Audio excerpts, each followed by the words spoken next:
but really, let me turn the focus to Jerome first. I'll start by just reading his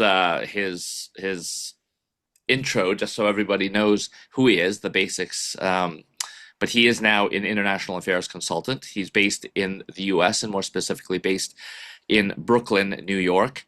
And he spent his career doing humanitarian affairs. And of course, the reason why we're all here tonight in Jerome's morning, of course, is because he was the UN resident coordinator and the resident representative for the UNDP, the development program in North Korea, the Democratic People's Republic of Korea, from 2009 to 2013.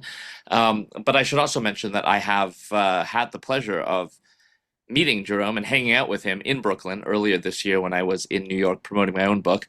And there, Jerome and his wife, Carolyn, are members of Lafayette Avenue Presbyterian Church in Brooklyn, which is not far from where they live. It's one of the older churches in the area there, but it was also the church that not only Jerome attends, but also was the home church of one of the very first missionaries to Korea, to the Korean Peninsula, to Seoul in particular. And so we were able to tour through that church together, see some of the great bits of history that were there, and just nerd out a little bit about North Korea, about religion and faith, and all sorts of weird historical quirks that have made North Korea the country that it is. So we'll get into that for sure here tonight.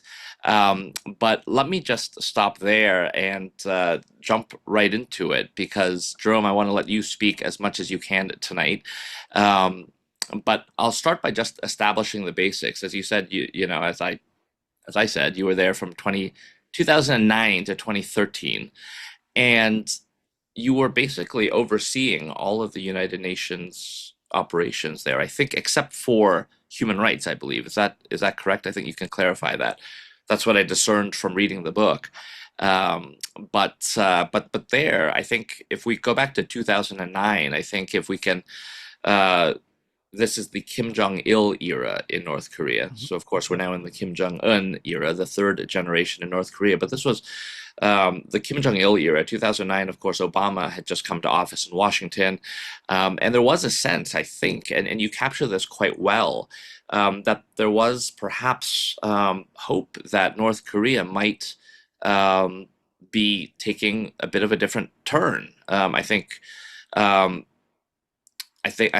after the death of Kim Il Sung, he was in charge for 50 years, and then you had Kim Jong Il, and then you had this famine that we'll also talk about. You write a little bit about sort of your experiences and your expectations from China. And of course, this is the Royal Asiatic Society of Beijing. So a lot of us are coming to this with a China perspective here. And just thinking about not only the Chinese experience, but also the Vietnamese experience with Doi Moi, as they called it down there. And it was Gai Ge Kai Fang here, of course. And just thinking about whether or not that might have been a possibility for North Korea. I think we can all safely say in the year 2026 that anyone who harbored those optimisms was perhaps going to be disappointed. But still, I'd like you to maybe just start there, Jerome, and just share with us a little bit about what it was like to take on this assignment. Why did you take on this assignment, and what sort of hopes did you have? Thanks, Jonathan. And thanks a lot for RSBJ for having me. I'm delighted to be here. Yes, well, for one thing, I had reasons to want and to hope to see change in the DPRK, just as we had seen for Doi Moi or the four modernizations. Caroline, my wife, was a young American student who was already in China in the early 1980s. And we both went to Vietnam in 1983 to 1985, just before Doi Moi, just before the opening. So we had seen two countries, communist, Asian communist countries that had taken the path to an opening and an opening to, of course, market economy. And therefore, it was a sort of natural for me to think, well, I'll go to the DPRK, and sure enough, not only will I observe the path, but I even be an active participant. Like you said, the Obama presidency made some hope that maybe there could be an opening there. And finally, of course, later on, I saw Kim Jong-un come to power. I was there for 1 year when Kim Jong-un replaced his father. And there again, the hope for opening was extremely strong at the time of Kim Jong-un, who had been educated partly in Switzerland. And everyone thought, okay, this is it. This is the opening of North Korea. And finally, every time I brought up Vietnam or China with the North Korean authorities, they got pretty upset with me. They're tired of people saying, well, look at China and look at Vietnam. They have opened their economy.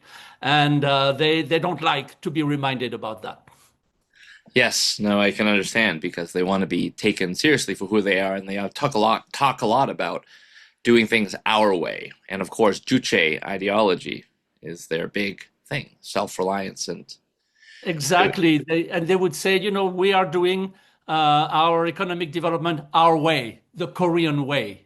It was always the response that they would give to us.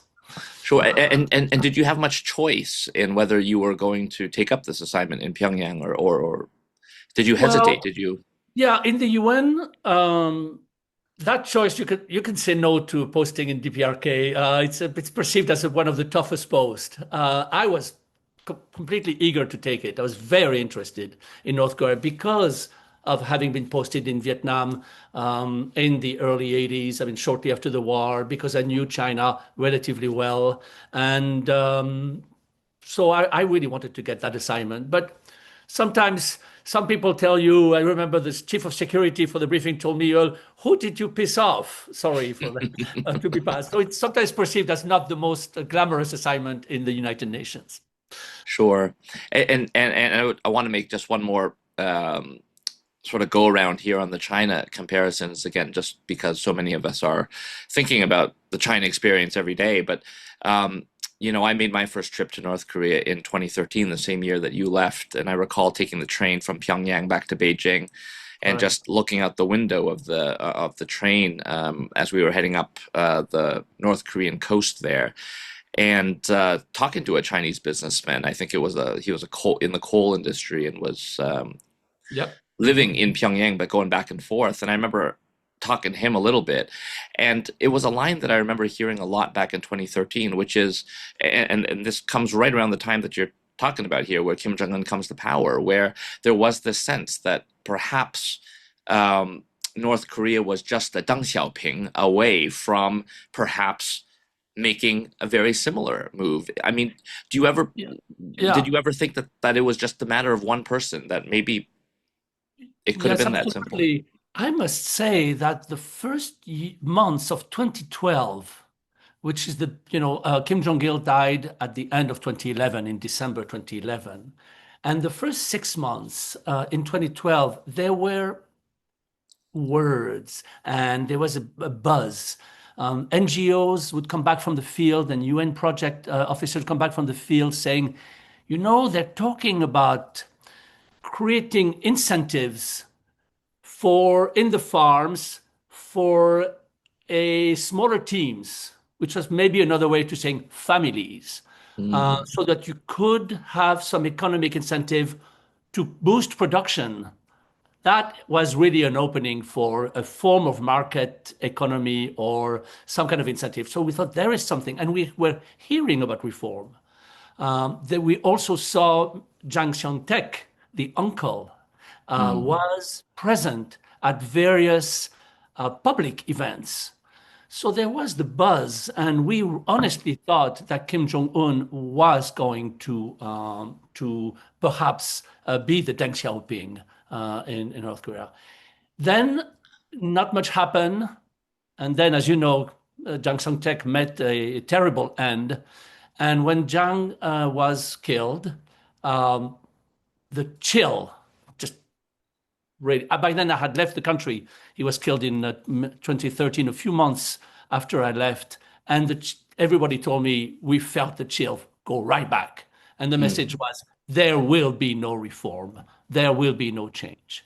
And that was it for harboring any hope of change at that point. Sure. Yeah, and I'll finish up my little anecdote too, because when I was talking to this Chinese businessman looking out the window of the train, I said, perhaps this is just 1960s China and we're missing a Deng Xiaoping, just a little bit of devil's advocate. And this guy was fed up. He did not like working in North Korea. He points out the window. There was an ox cart in the distance, right? And he points to that ox cart and he says to me, do you think this is 1960s China? He's like, look at that ox cart. This is 1920s China. That's what he said to me. So I think he had a little bit more of a pessimistic view on where things were headed. But anyways, I'd like to just talk a little bit about your experiences there. I think that's what most of us here are interested in hearing about. When you're taking on a job like the resident coordinator in the DPRK, it gave you a lot of access to be able to travel all around the country.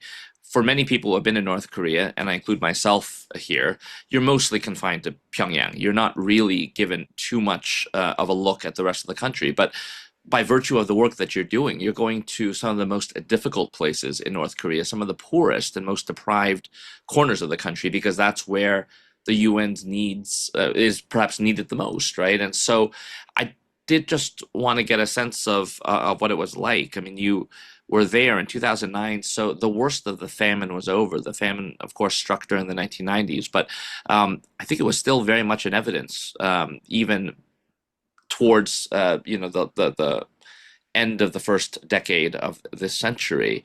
You describe, I mean, the one anecdote that stuck with me the most was talking to one woman that you had asked when was the last time you had any animal protein, and it was a single egg that she had had 2 weeks earlier. And you know, first of all, when you've been working in humanitarian situations, I mean, can you help put that into context? I mean, you've certainly been in many other situations, many other countries where life has been difficult, but did it feel different in North Korea at all? Yeah, I've been in crisis countries. I've been in countries where hunger was really an enormous problem. The big it's kind of what is difficult to fathom, the cognitive dissonance is those countries where I witnessed situation of famine. It was because the government was not able to take care of its people. Mm, They just didn't have the capacity. They were on the run. There was a war, or there was just a complete lack of capacity. Well, the shock here was that the North Korean government has plenty of capacity. And so how was it that they were experiencing such bad socioeconomic indicators? How was it that people were going hungry, were eating grass? And I visited hospitals where people were in the hospital because they had eaten grass. mm, Um, how was it that mothers would die in childbirth at such levels when, frankly, you could transport them to the nearby provincial hospital? And so it was that cognitive dissonance that was very difficult to deal with, because frankly, the numbers, the socioeconomic indicators in terms of under five mortality, maternal mortality, life expectancy, are those of sub-Saharan Africa. That in a region next to South Korea, China, mm, Japan, even Mongolia, where the numbers are, I mean, the growth is unbelievable. So that another element of that cognitive dissonance was you were in a region that was extraordinarily rising. And there you were in that pocket where the numbers were literally, I'm sorry to say, a sub-Saharan African country. mm. The other thing that really struck me, and this comes up again and again in your memoir, is energy and the ability to have light and heat. And this matters in a country as cold as North Korea. It matters in a country with winters as long as North Korea. But you write a lot about darkness, and it's not just a metaphorical darkness. You really mean just pitch blackness. And I think many of us are familiar with that satellite image, of the Korean Peninsula. I think it's a little bit dated now, and I don't think it applies in quite the same way. But nonetheless, take us there a little bit and describe what that was like. Yeah, I mean, there is no more grid to talk about in North Korea. So basically, if a province can produce energy to their area, there will be some energy there. But yeah, it's absolutely completely dark.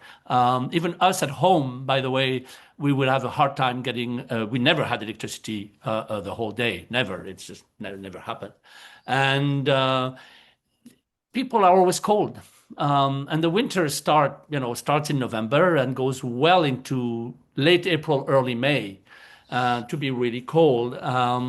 So it's permanently they're permanently cold and uncomfortable. There is no electricity in the region, and so I spent a lot of time developing energy programs that would go directly to people.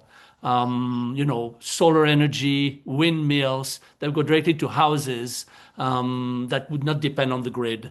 And because it's just energy is the biggest problem in the DPRK, I must say, for them to go anywhere. Mm.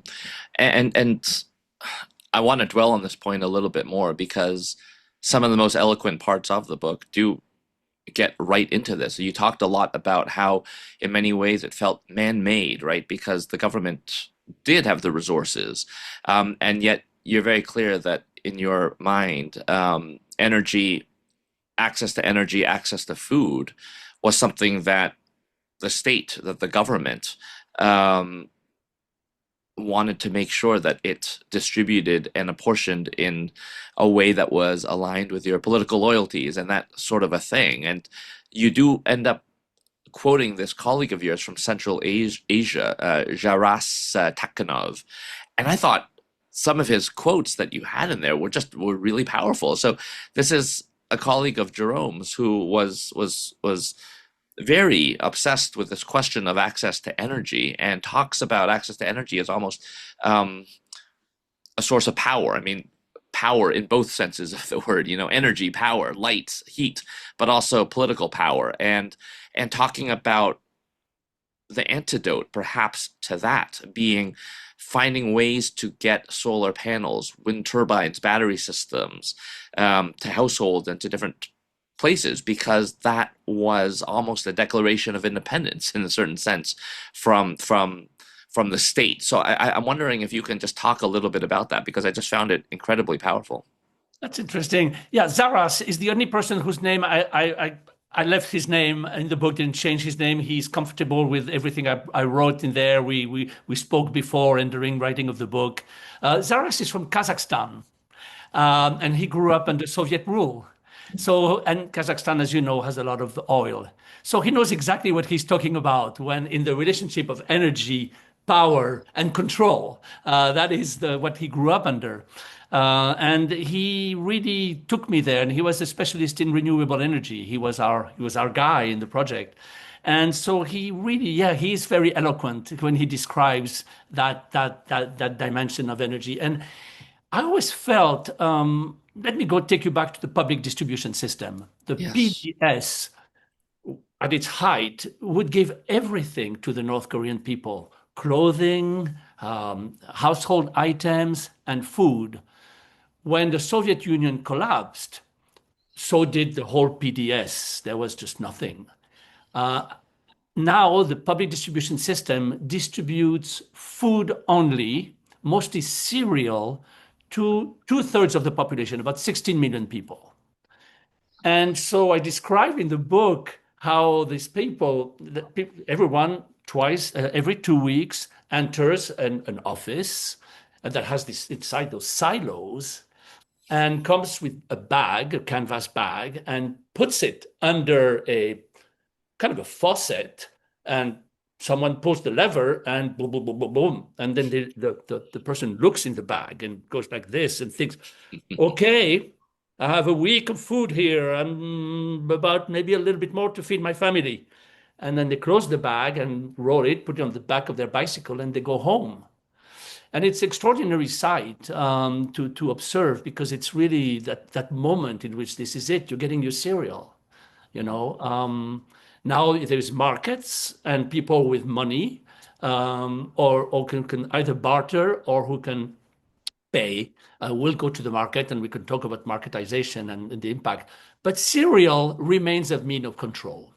And Mm. as to energy, I really felt that our project of delivering simple energy solution, wind or high micro turbines for a village, or solar panel, etc., were ways for people to directly have access to energy. And we asked a person, "What do you like to do with your energy?" "Well, I like to have electricity when I want it." And that when I want it was wonderful. When they feel that they have to, whatever it is for, they can use it because they have these batteries that store the energy. Mm. Yeah, and actually, I'm glad you mentioned marketization because you were there for the emergence of this pretty interesting development that I think we're still waiting to see how it plays out. But the rise of what they now call the Jangmadang generation in North Korea, where because of the famine, you had primarily women, but not all women, but would set up these sort of pop-up makeshift markets where I guess you could call it some sort of grassroots capitalism would take over to meet the needs of people who otherwise were not being served by the public distribution system.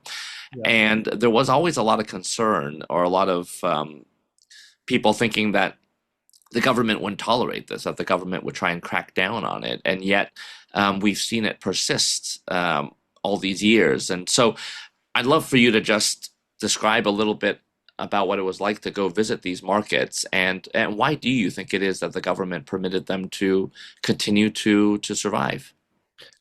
Well, my experience is marked by the fact that when I arrived in November 2009 is when Mm, they did that's when they tried to cut yes. the market and marketization and monetization. We arrived and one evening, the value of the won was reduced by 100. So if you had 100 won in the morning, you had 1 won. And so that's when we were trying to buy items for our apartment to move in. And so everything was locked down. Nobody knew what to do. And we drove around town or walked around town trying to find stores that could be open. And we saw people who were looking very unhappy, very Mm, unhappy. And that was fascinating to observe. They're waiting, trying to buy items as quickly as they could to store the value, so oil or whatever, so store value and not lose the value of what they had saved. And so that we understood that the government cannot stop marketization. They've accepted the presence of Jangmangdang, that the markets are needed for people to obtain stuff. So it's kind of a done deal. However, the message is very clear. Be careful if you start acting like if you have money, if you start acting like if you're middle class, you're a little bit rich. We may do what we did in November, which is to all of a sudden make you poor, just mm, like that. So people are walking a very, very fine line and they are nervous. Those women opening those markets everywhere, you have to be very careful. And I talk about an anecdote in which one of our colleagues took photos. We're taking photos in Pyongyang and by mistake took photos of people selling goods in a place, and the ladies who were selling those goods were very upset at him, and he got into all sorts of trouble. So yes, the government, the regime cannot stop the markets. They rely on it. There is more and more money in the economy, and no one knows where it's going to go. But be careful. The regime may also all of a sudden do what they did when the months I arrived and put everything back to level. So mm, it is a very tenuous and a very nervous and scary effort for them. mm. Now, in all your travels around North Korea, I mean, you write about this a little bit, this notion of Potemkin villages. And I think most of us on this call will know what a Potemkin village is, but basically a facade, a sort of a fake make-believe sort of a village where everything was manipulated in advance and sort of presented for outsiders to look at. Um, And, I wonder about this myself. Again, anyone who's been to North Korea always has this question in their mind of how much of what I'm seeing has been set up for me to see.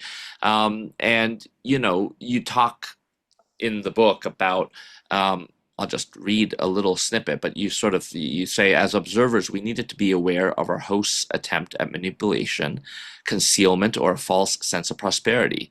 We needed to use common sense to assess if a place has energy. Do you see electric wires coming into the building? In the fields, are there tractors or plows during harvest? For the rest, you have to ask questions, triangulate answers, and not take anything at face value. And I thought that was a really good and astute point. But I guess my question would be, do you think that you did manage to penetrate the veil that North Korea put around it? You were there for 3 years, more than 3 years on the ground. So unless, could they really have Yeah, put up a facade for 3 years and everything you saw was? right. Well, the best tool we have at the UN is our for the food. First of all, is the crop and food assessment. And in my time, I had 3 crop and food assessments once a year, and they're done by specialists from the UN, EU, various countries. And so the first year, I feel we didn't do a very good job. You could not enter markets, you could not speak to people, you couldn't get into people's household. But we took it. We made that first. We sort of did a basis. And what do you have? You have the numbers from the government and satellite imagery from particularly an office at the European Union. And you can triangulate because they are specialists.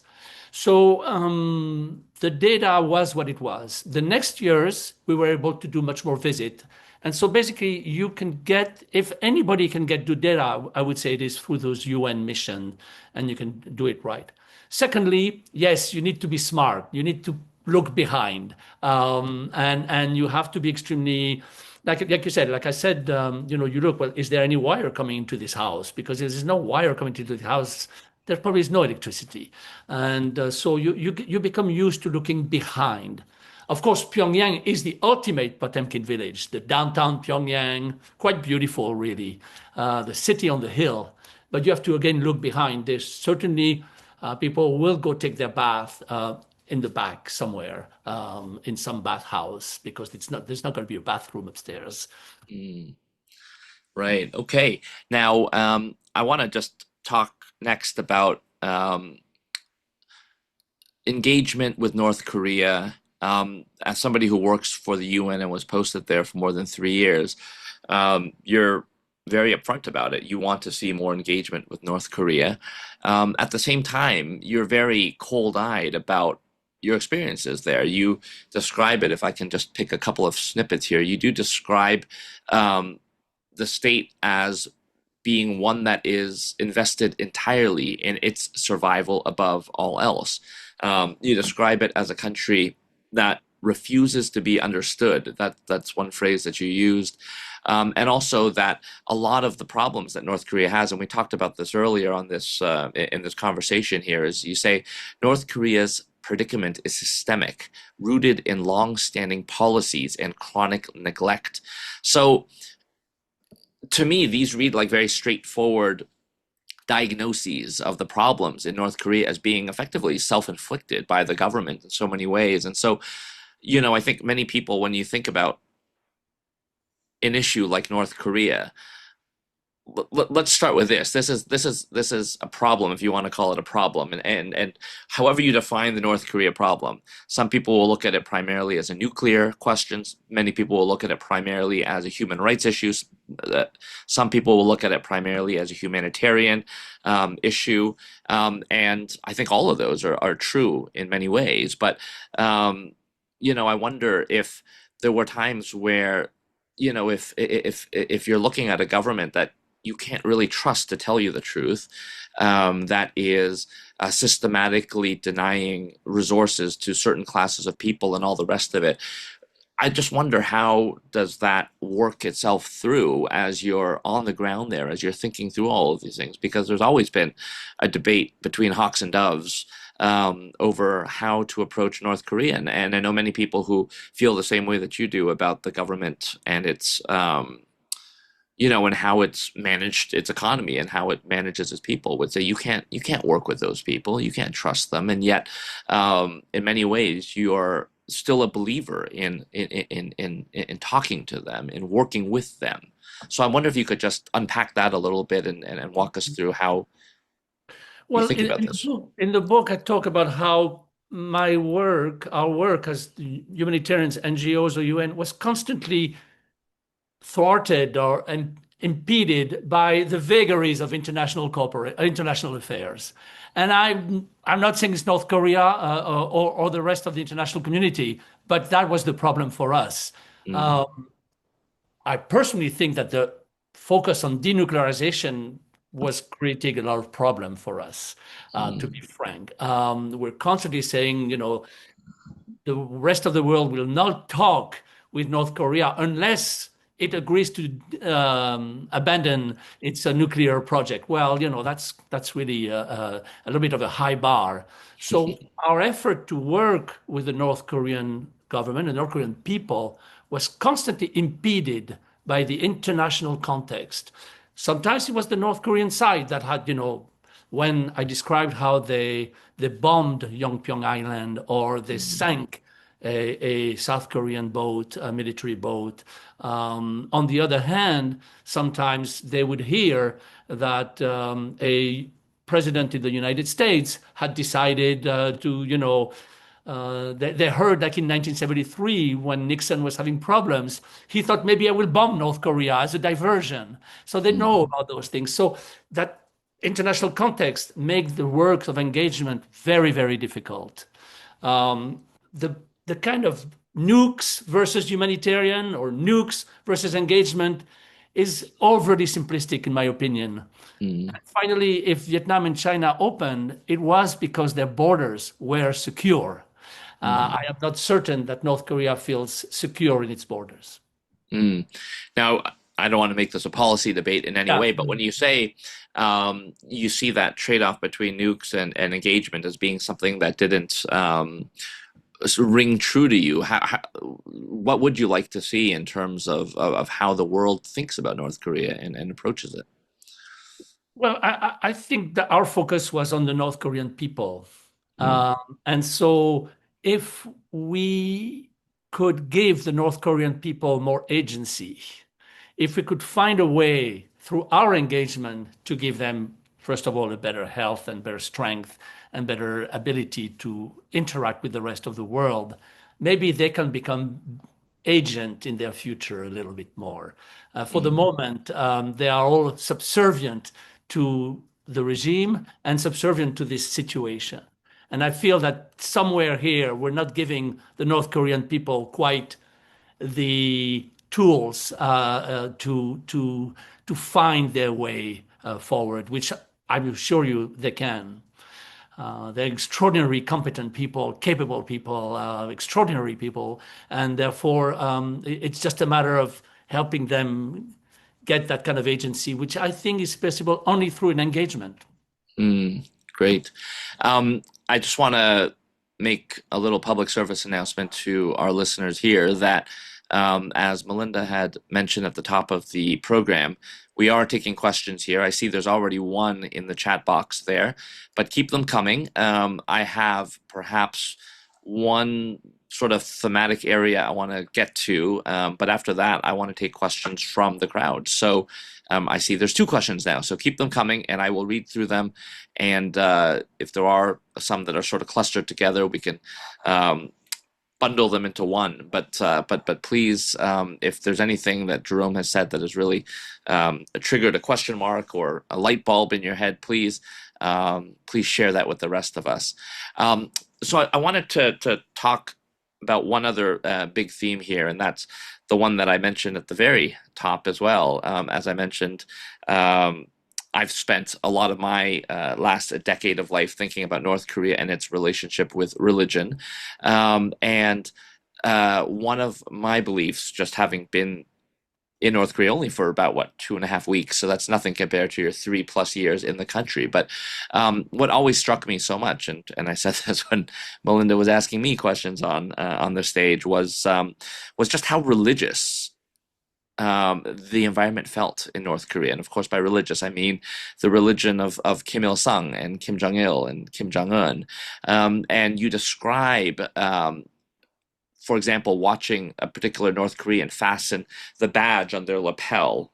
The one that has Kim Il Sung's face on it, and you say, with the careful precision one reserves for sacred rituals. And you describe another conversation with a North Korean you had where he says, our bellies may not be full and our lives may be hard, but we lead a life that is bigger than ourselves.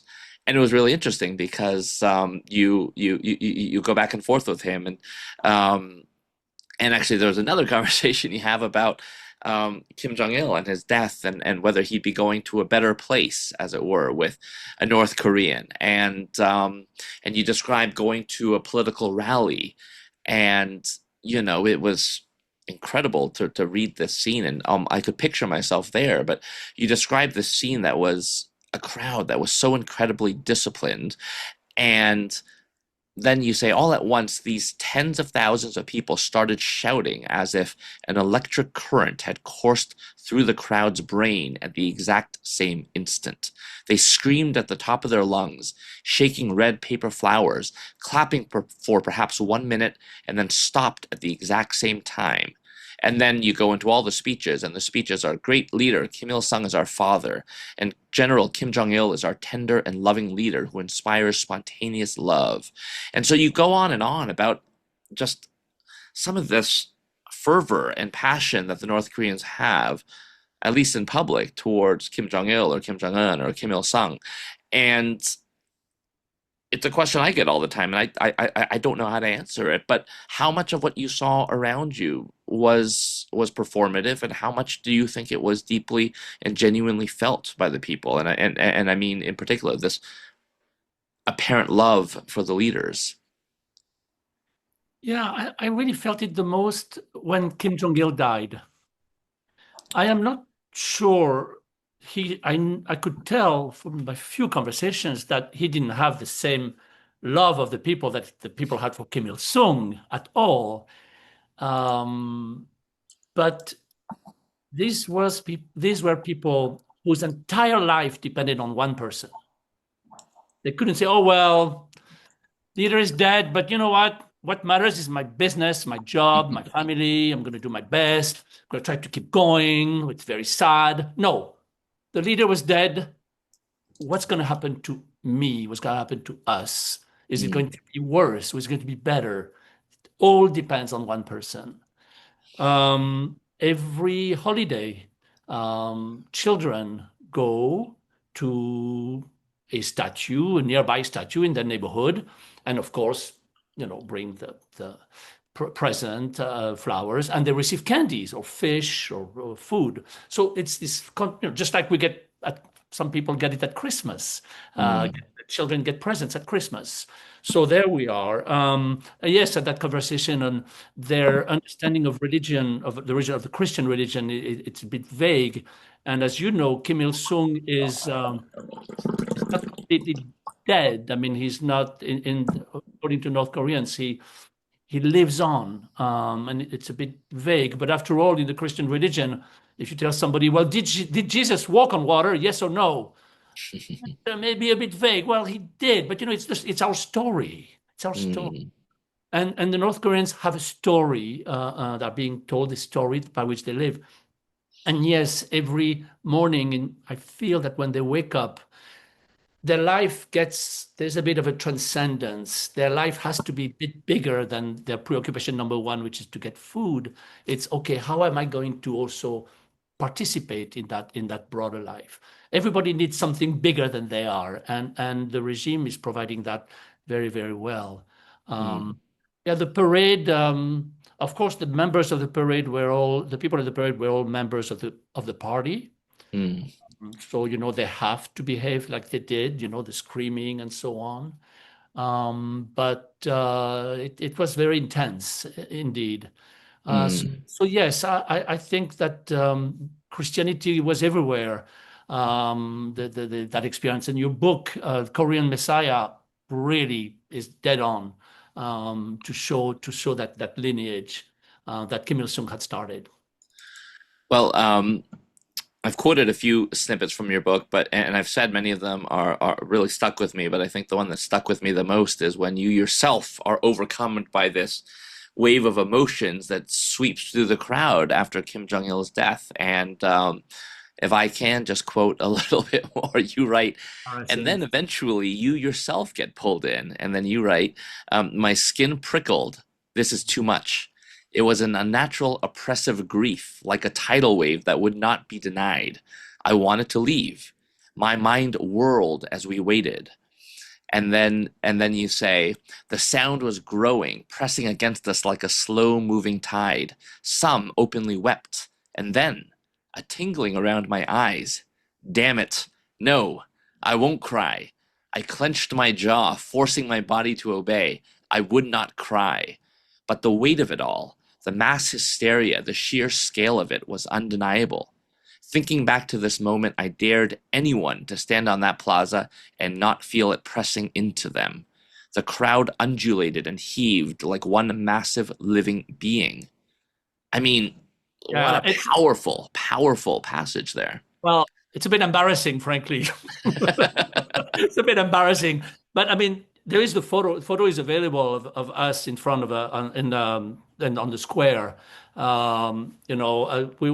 had to bring flowers to of course for the death of Kim Jong Il, and there we were, all of us, for the whole office, were there bringing flowers. I didn't put the photograph in the book. It's a photo from North Korean agency, Right. photo agency, and there we are. There, and behind is like literally a sea of people, thousands and thousands of people, and everybody's going, ooh, ooh, everybody's crying, and it gets you, including your colleagues at the office. Everybody's weeping. And yeah, I'm a bit embarrassed to admit that you have sympathy and you feel Mm, that emotion, whether it's and you don't even know. Yeah, so that funeral was extremely intense. mm. Great. I promised I would get to the questions, and I will, but I have one final question in this little sub section here on the religiosity in North Korea.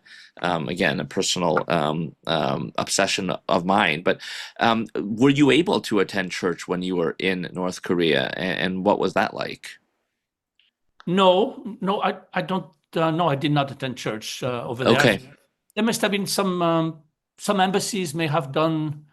We once all the Billy Graham people came, visited, and they did organize something in an embassy, and I think Mm, we did go. But that's about it. okay. Well, great. I mentioned I would get to the questions, and I see that we already have four. And luckily, the first two are very similar. So thank you both to Li Ansi, I think, and to Maria, who have both asked a similar question, which is how is it possible that North Korea permitted the UNDP to do all of their activities in the country? And there's a thought here that that is not something that the North Korean government would have wanted for the UN to be there. Well, that's a great question because in March 2020, with pandemic, North Korea closed its borders to every single foreigner, all the NGOs, all the UN agencies, and not a single NGO or UN agency has returned. You have the embassies, you have the Chinese embassy, the Russian embassy has opened. Some Asian embassies have reopened, of course, and among the European, you have Sweden and Poland, I think, among them, but not the UK, not Germany has not returned so far, and no UN, no NGO. Therefore, these 30 years that started with the mid 1990s, this 30-year period when the government allowed UN agencies and NGO to work, the 30-year period has ended. And that's Mm, really why I wanted to write that book, to talk about a period of time that will never be the same. Even if now they let them back in, they will not allow it. So in mid-1990s, when the famine happened, UN rushed in, NGOs came in, and it became the start of this international cooperation that lasted, as I said, 30 years.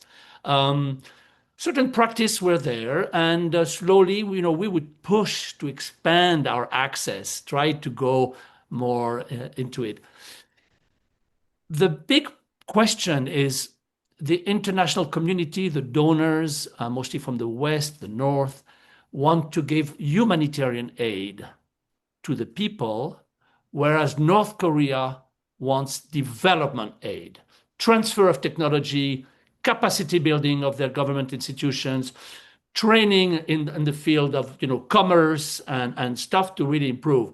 And for the moment, the international community is reluctant to do that kind of capacity building and only wishes to provide food, medicine, energy, perhaps, and not on the grid, but just and not that kind of development. So now the North Koreans, Kim Jong-un has called that kind of humanitarian aid poison pill, and has said that they don't really want them to continue. So we don't know whether they will allow UN agencies and NGOs to return.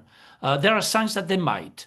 They do value the presence. They do value the assistance. And finally, I would say the people in the field know that that aid is coming from NGOs and UN. They perfectly know it, because it's impossible not to see the assistance coming in.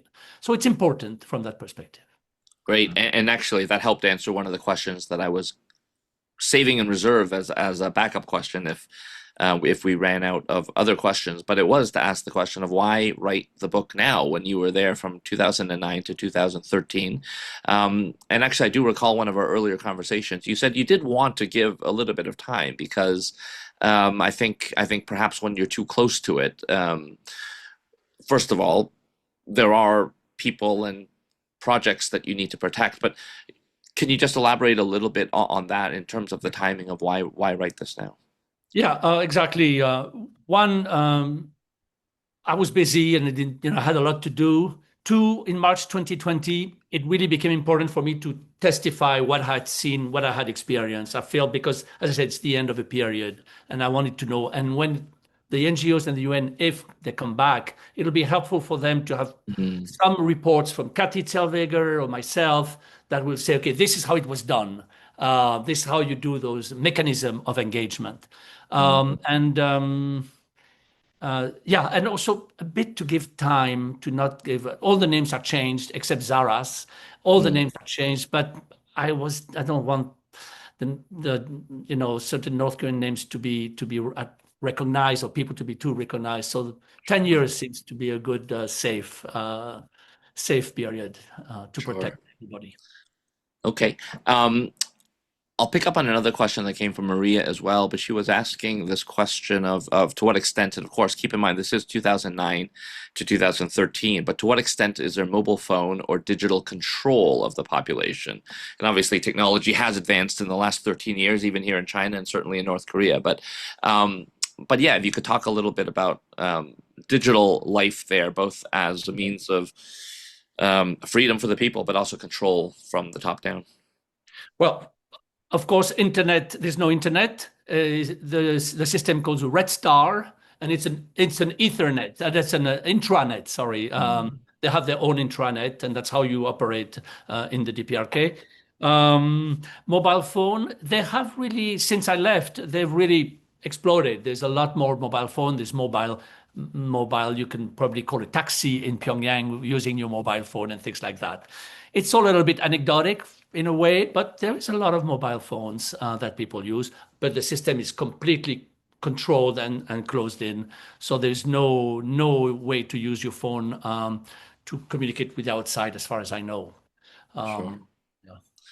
Okay, and I'll pick up on the final question here from Maria as well. It's a three-part question, but I'll interpret a little bit here, but I'm wondering if you can talk a little bit. You've already talked about how even in the living quarters that you had, you didn't have access to 24 hours of electricity. But just tell us a little bit about what daily life was like there. Were you monitored as far as you know, and were you prevented actively from being able to go around the city freely? Well, we were monitored, totally monitored. If you entered the restaurant, you would see somebody pick up a phone and say, two people, the license plate XYZ. We were being listened to. Certainly, there are recording systems in the wall. One of the jokes was when it was really too cold, we would say something like, "Oh, it would be great if Comrade Kim Jong-il could increase the heat a little bit." Uh, And and did it work? um, and then it would work, and we were wondering if that was our imagination. Um, yeah, we all live in it's a compound, and I described the life on the compound. It's you are among ourselves, it's several hundreds expatriates. It's very, very nice. If you like simple life, but we get together. People see each other. That we do music. They do things like this, and we were able to go everywhere on our car. My wife had her own vehicle, and I described how she got the car, and it's a lot of fun how she was taking care of it. But yeah, they know where you're going. But we could go also outside of Pyongyang to a lot of places. We would just go and visit and take walks. Because you're pretty much you're very visible, so Mm, it's not like you're going to sort of do. And we would not want to put North Koreans in danger by approaching them and talking to them in an unguarded way. So you don't want to create trouble for them, so you leave them alone. And they would not. We had a few interaction, and I described moment in which somebody was at a party and maybe had a little bit too much to drink, and came to us and sort of spoke to us, and all his friends sort of took him back. They were a bit worried. But on the whole, yeah, we yeah, it's a quiet, it's a good life. I mean, it's a good life in the sense that also, and finally, you don't have a lot of electricity or heat or water, so you have to get used to that. But it mm. was. Great. Um, Another question from Gwen. It's a long one, but I'll boil it down a little bit, which is down to science and technology. Because of its isolation from the outside world, how do you yeah, how do North Korean scientists and engineers um, stay at the cutting edge? I mean, they're not quite at the cutting edge, but certainly nuclear technology they're there. But in many other ways, I mean, how are they able to advance without? It's very contrasted. Yeah. You give a book, a scientific book, to someone, say a doctor or whatever, and then you see them later on and you see the book. It has been read 300 times. They know every page, every line. They've been studying it. But unfortunately, there are major gaps. There's major gap because they don't have access to every to the latest information. So it's very interesting. I had a back problem and I went to the hospital there. And eventually I had to end up in Hong Kong for back surgery. It was that bad.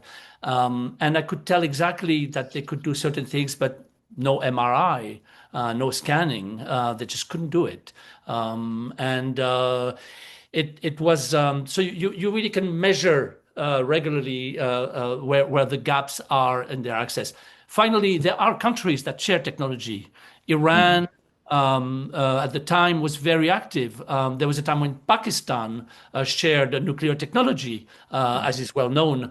So certain countries will actively share their access to Western to technology with the DPRK. Great. Um, I'll keep going through the questions, and thank you for those questions. Adam is asking here about foreign missionaries who make up a large number of the humanitarian and education sector workers there. Again, constrained greatly after COVID, but going back to your time, Adam's asking to what extent they were able to participate in private religious activities and covert proselytization. So a little bit similar to what I was asking you earlier here, but how much were they able to fulfill their religious objectives, as far Oh, as you're aware? as far as I'm aware, and I knew several Christian NGOs, they were very careful not to. This is no joke. They just could not risk for their own lives to proselytize in any way.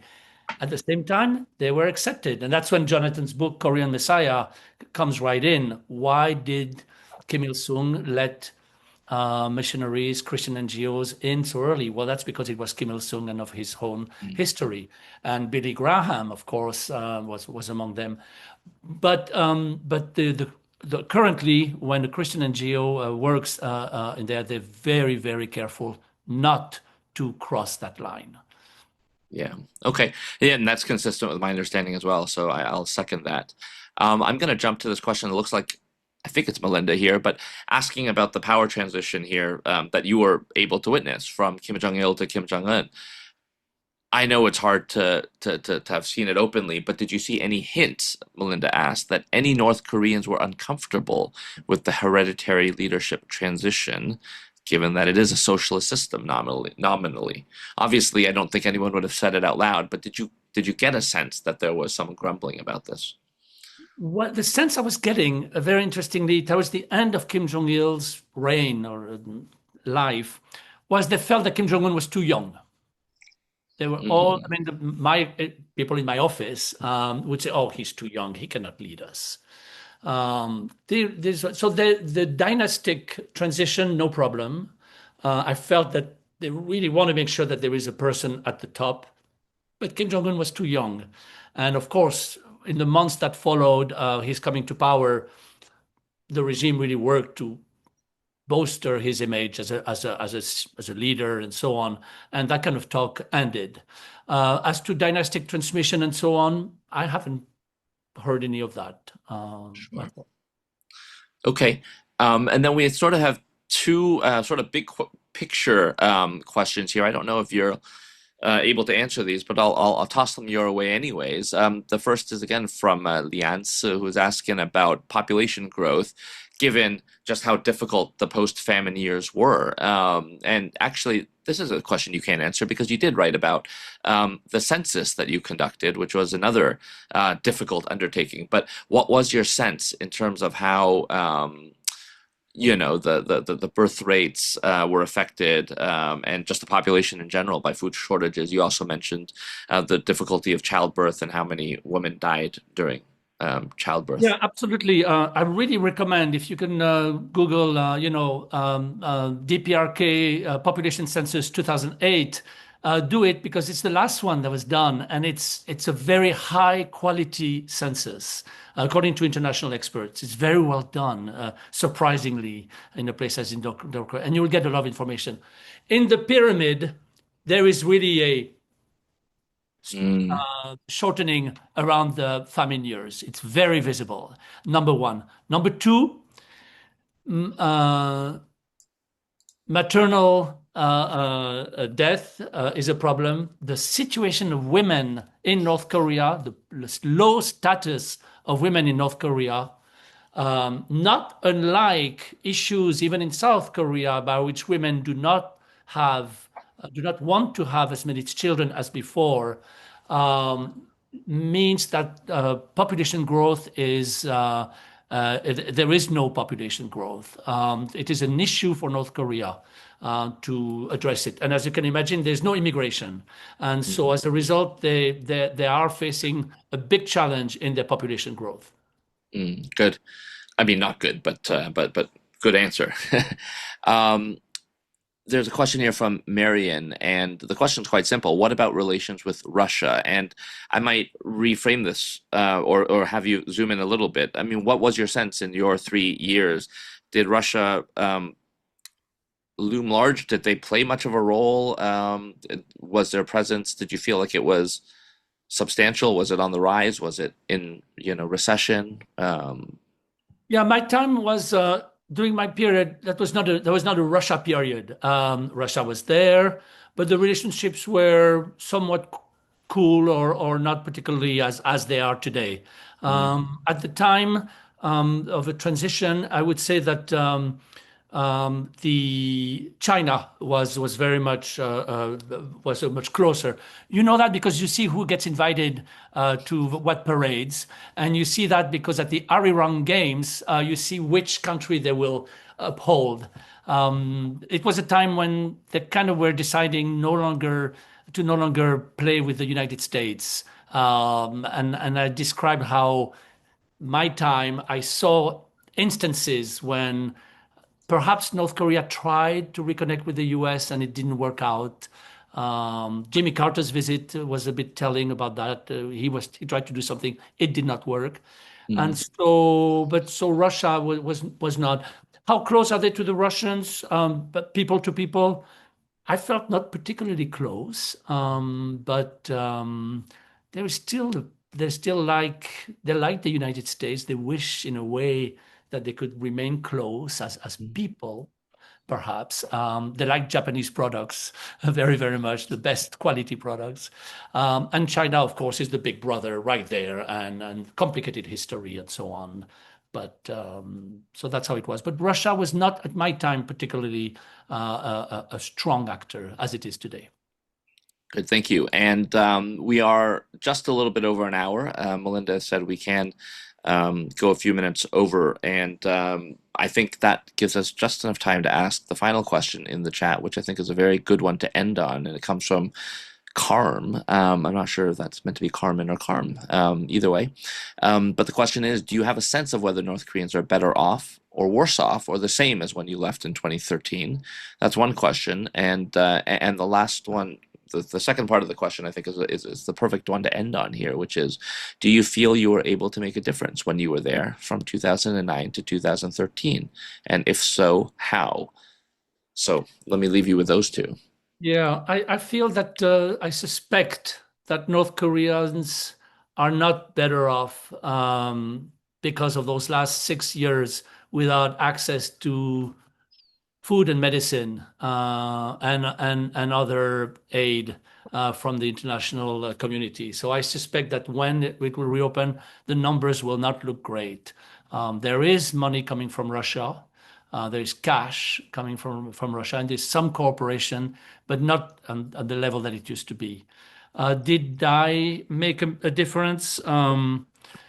I It's a very tough question. I want to think that we did make a difference in certain fields, such as transfer of technology around renewable energy. That went well.